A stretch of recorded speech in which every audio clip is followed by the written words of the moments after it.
आपको मैंने मध्य प्रदेश की भौतिक संरचना के बारे में अध्ययन करवाया। मध्य प्रदेश की भौतिक संरचना मतलब मध्य प्रदेश को भौतिक आधार पर, मध्य प्रदेश को भौतिक आधार पर कितने भागों में बांटा? तो हमने 3 भागों में बांटा था। एक हमने मध्य उच्च प्रदेश के आधार पर, दूसरा सतपुड़ा और मैकाल के आधार पर बांटा, और तीसरा जो है मध्य उच्च प्रदेश, सतपुड़ा, मैकाल और पूर्वी पठार के आधार पर बांटा। यानी कि इसे हम कहते हैं बघेल खंड का पठार। तो मध्य प्रदेश को भौतिक आधार पर जब हमने बांटा तो 3 भागों में बांटा। अब हम मध्य उच्च प्रदेश को 5 भागों में बांटे। मध्य उच्च प्रदेश को 5 भाग में, जैसे मालवा का पठार, दूसरा क्या है मध्य भारत का पठार, ध्यान से समझना, एग्जाम में यहां से प्रश्न आना है। तीसरा आपका बुंदेल खंड का पठार, चौथा रीवा पन्ना का पठार, पांचवा नर्मदा सोन।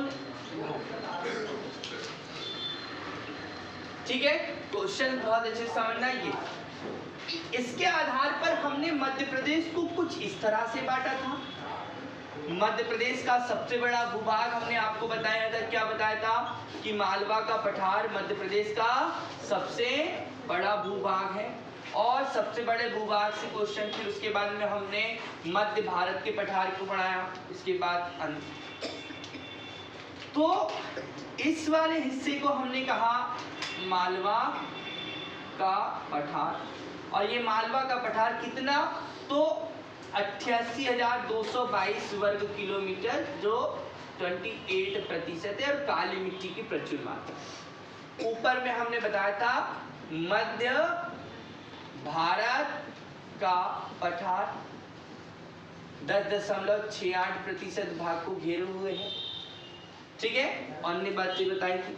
फिर इसके बाद इस वाले हिस्से को हमने बुंदेल खंड के बारे में बताया, बुंदेलखंड, रीवा पन्ना का पठार, ठीक है, नर्मदा सोन घाटी, ये मध्य भारत के पठार के बारे में। पूर्वी पठार माने बघेलखंड का पठार,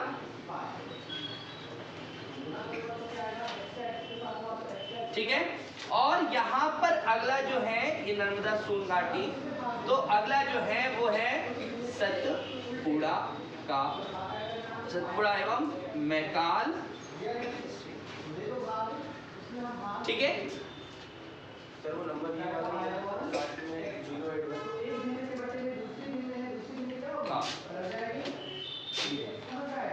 अभी रहने दे, ठीक है। तो यहाँ पर सतपुड़ा, मैकाल और श्रेणी नर्मदा सोन पूर्वी, तो ये पूरा मध्य प्रदेश का हमने देखा था 7.7%, ठीक है। यहाँ पर 10.38%, 7% भाग, यहाँ पर हमने इसे 26% भाग और 11% भाग इस तरह से देखा था। अब हमने इनमें विभिन्न प्रकार की चोटियों के बारे में बताया कि मालवा की सबसे ऊंची चोटी सिगार की चोटी, बुंदेलखंड की सबसे ऊंची चोटी सिद्धबाबा की चोटी, यहाँ पर एक सद्भावना शिखर है, और मैकाल पर्वत की सबसे ऊंची चोटी अमरकंटक की चोटी है। फिर सतपुड़ा पर्वत में गए तो सतपुड़ा पर्वत की सबसे ऊंची चोटी धूपगढ़ की चोटी, यानी वो धूपगढ़ की चोटी जो है पूरे मध्य प्रदेश की सबसे ऊंची चोटी। तो इनमें विभिन्न प्रकार की चोटियां आपको अलग अलग क्षेत्रों में बताएं।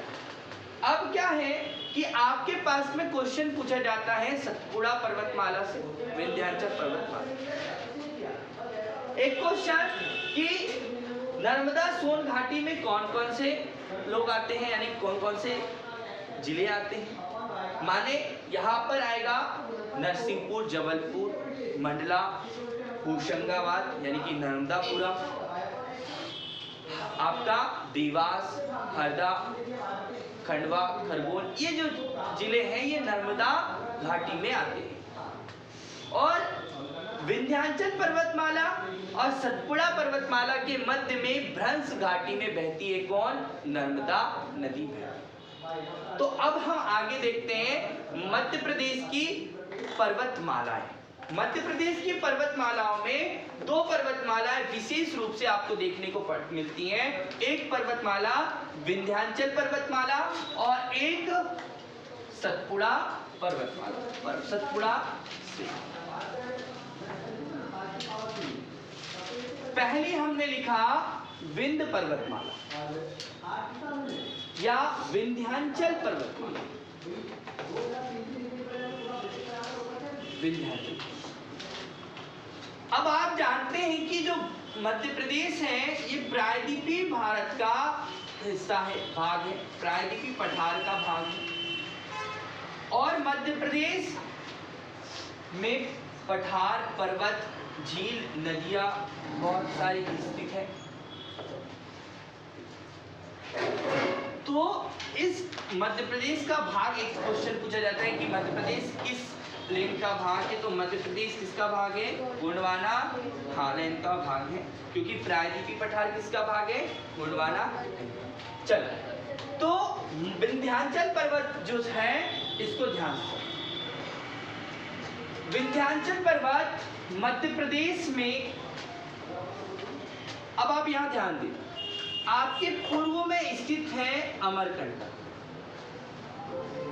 मैकाल से। इस अमरकंटक से एक नदी निकलती है जिसका नाम है नर्मदा, जो पूर्व से पश्चिम की दिशा में बहते हुए आपकी अरब सागर के खंबात की खाड़ी में गिर जाती है।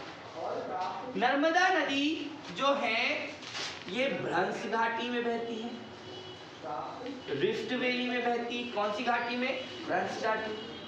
तो नर्मदा नदी के उत्तर में आपको विंध्य पर्वत और दक्षिण में आपको क्या मिलेगा? सतपुड़ा पर्वत। और इसके मध्य से क्या बहती है? नर्मदा। तो विंध्याचल पर्वत एक अवशिष्ट पर्वत है। विंध्याचल पर्वत एक अवशिष्ट पर्वत है जो भारत को उत्तर भारत एवं दक्षिण भारत में बांटता है। यानी कि भारत के बीचों बीच में विंध्याचल पर्वत श्रृंखला है जो गुजरात से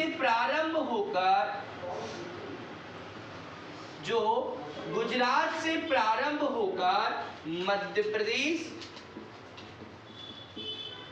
उत्तर प्रदेश, झारखंड तक विस्तृत है। विंध्य पर्वतमाला को हम अगर बांटे तो 3 भागों में इसे बांट सकते हैं। इसका पश्चिमी हिस्सा विंध्य के नाम से, मध्य हिस्सा लगभग मध्य हिस्सा भांडेर के नाम से, और पूर्वी हिस्सा कैमूर के नाम से भी जाना। मालवा के क्षेत्र में विंध्य पर्वत श्रृंखला को, विंध्याचल पर्वत को विंध्य कहते हैं। इस मध्य प्रदेश के इस बुंदेलखंड वाले क्षेत्र में इसकी श्रेणी का नाम भांडेर है, और मध्य प्रदेश के रीवा पन्ना के पठार वाले क्षेत्र में इसे कैमूर के नाम से, कैमूर श्रेणी के नाम से जाना जाता है। विंध्याचल पर्वत लगभग 1100 किलोमीटर आपके कहां से? गुजरात से, यानी कि पश्चिम से पूर्व की ओर फैला हुआ है। ठीक है, इसी का भाग आप इसी विंध्याचल पर्वत को अगर मालवा में देखते हैं तो धजारी की पहाड़ी, धजारी 810 मीटर, जाना पाव 854 मीटर और सिगार की चोटी 881 मीटर। ये मालवा की पठार की सबसे ऊंची, ठीक है बेटा। इसी विंध्याचल पर्वत को जब आगे बढ़ते हैं तो भांडेर आता है। और आपको मैंने बताया था कल की कक्षा में इससे पहले कि जो सिद्ध बाबा की चोटी है, कौन से बाबा की? सिद्ध बाबा की चोटी और वे बताया था कि सिद्ध बाबा की चोटी क्या है। तो सिद्ध बाबा की चोटी 1172 मीटर ऊंची है और ये कहाँ की? तो बुंदेल खंड की सबसे ऊंची चोटी है, ऊंची चोटी। ओके, याद रखना है। ये दतिया में, कहां पर है? दतिया। ये भांडेर श्रेणी। विंध्याचल पर्वत के पूर्व वाले हिस्से में रीवा पन्ना के पठार, सतना दमोह वाले क्षेत्र में एक श्रेणी है कैमूर श्रेणी। इस कैमूर श्रेणी या कैमूर श्रेणी क्या कर रही है? तो यमुना नदी और सोन नदी के मध्य जल विभाजक का कार्य करती है। किसके बीच? यमुना नदी और सोन नदी के बीच जल विभाजक का कार्य करती है, ठीक है। तो ये आपको ध्यान रखना। इसी कैमूर श्रेणी से, कैमूर की श्रेणी से केन नदी का उद्गम होता है। कौन सी नदी का उद्गम होता है? केन नदी का उद्गम होता है। और कैमूर श्रेणी के सतना के तमसा कुंड से, कैमूर श्रेणी के सतना के तमसा कुंड से टोंस नदी का उद्गम होता है। आप ध्यान रखना कि केन नदी जो है वो यमुना में जाकर मिलती है, टोंस नदी गंगा में जाकर मिलती है। और आप जैसा कि जानते हैं कि इसी वैकाल पर्वत श्रेणी के अमरकंटक से, जहां से नर्मदा नदी का उद्गम होता है, वहीं से एक नदी उत्तर की दिशा में बहती हुई सोन नदी गंगा नदी में जाकर पटना में मिल जाती है। तो सोन नदी का उद्गम वैकाल पर्वत से ही होता है। ये किसका भाग है? तो आगे बढ़ते हैं। विंध्याचल पर्वत श्रृंखला, ठीक है। बताया आपको विंध्याचल पर्वत श्रृंखला, भांडेर, कैमूर और विंध्य। जब विंध्याचल पर्वत श्रृंखला आपके पारसनाथ की पहाड़ी माने झारखंड वाले क्षेत्र में जाती है, तो इसे यहाँ पर झारखंड के क्षेत्र की सबसे बड़ा जो है वो है पारसनाथ की पहाड़ी, झारखंड की सबसे ऊंची पहाड़ी, ठीक है। अब आपको हम इतिहास में लेकर चले तो इतिहास में आप जानते हैं कि हुमायूं के समकालीन एक शासक शेर शाह सूरी हुआ, जिसने जीटी रोड का निर्माण किया। किसका निर्माण किया? GT road, grand trunk road का निर्माण किया। लाहौर से लेकर कलकत्ता के पास तक, बांग्लादेश वाले हिस्से तक पहुंचेगा आपकी grand trunk road, GT road. तो शेर शाह सूरी का मकबरा जो सासाराम में है, कहां पर है? सासाराम, सासाराम बिहार। वहां सासाराम बिहार में स्थित मकबरा शेर शाह सूरी का इसी विंध्य पर्वतमाला में स्थित है। ध्यान रखेंगे, एग्जाम में क्वेश्चन पूछा जाएगा, ठीक है। तो आपको यहां से क्वेश्चन पूछा जाएगा बेटा। ये विंध्याचल पर्वत श्रृंखला का एक हिस्सा, अब यहां से कई नदियों का उद्गम है विंध्य पर्वत श्रृंखला से, आप देख रहे हैं। एक अर्धचंद्राकार भाग के रूप में ये दक्षिण की ओर, उत्तर से दक्षिण की ओर मुड़ जाता है। ये जो अर्धचंद्राकार भाग है, इसी भाग को मैकाल श्रेणी के नाम से जाना जाता है। आपको ध्यान रखना कि आपकी कोई मैकाल श्रेणी है या मैकल श्रेणी, कहां पर है? दक्षिण में। ये मैकाल श्रेणी, मैकल श्रेणी। मैकल श्रेणी का अधिकांश भाग छत्तीसगढ़ में स्थित है। परंतु मध्य प्रदेश के अमरकंटक और उसके आसपास के क्षेत्र मैकाल श्रेणी में आते हैं, जो अर्धचंद्राकार भाग विंध्य पर्वत से है। यानी कि हम मान सकते हैं कि विंध्याचल पर्वतमाला और नर्मदा नदी के किनारे दक्षिण में स्थित सतपुड़ा पर्वतमाला का मिलान बिंदु कोई है तो नाम क्या है उसका? उसका नाम है मैकाल पर्वत, या यहाँ पर स्थित है अमरकंटक। तो ये अमरकंटक जो है, अमरकंटक मैकाल श्रेणी की सबसे ऊंची चोटी है। अमरकंटक की चोटी जो 1050 मीटर है, और अमरकंटक से नर्मदा, सोन और जोहिला नदी का उद्गम होता है। कौन सी नदी का? जोहिला। जोहिला किसकी सहायक नदी है? तो जोहिला सोन की सहायक नदी है, ये भी ध्यान रखना। महानदी मैकाल पर्वत बुंदेलखंड के पठार से ही निकलती है। महानदी आपके रायपुर के पास से निकलकर कहाँ चली जाती है? महानदी कहाँ जाती है? बंगाल की खाड़ी में गिर जाती है। ठीक है, चलिए। तो मैकाल पर्वत की अमरकंटक, इस क्षेत्र का में गोंडवाना क्रम की चट्टान आपको मिलती है, माने यहाँ पर कोयले की प्रचुर मात्रा में। जबकि विंध्याचल पर्वतमाला जो है, यहाँ के पत्थरों का उपयोग, बलुआ पत्थरों और पत्थरों का उपयोग यहाँ पर हम इमारत बनाने के लिए करते हैं। इमारती पत्थर हमें यहाँ से प्राप्त होते। ठीक है, कुडप्पा और विंध्यन क्रम की चट्टानों पन्ना वाले क्षेत्र से हमें यहाँ पर हीरा की प्राप्ति होती है। हीरा किसकी प्राप्ति होती है? हीरा की प्राप्ति।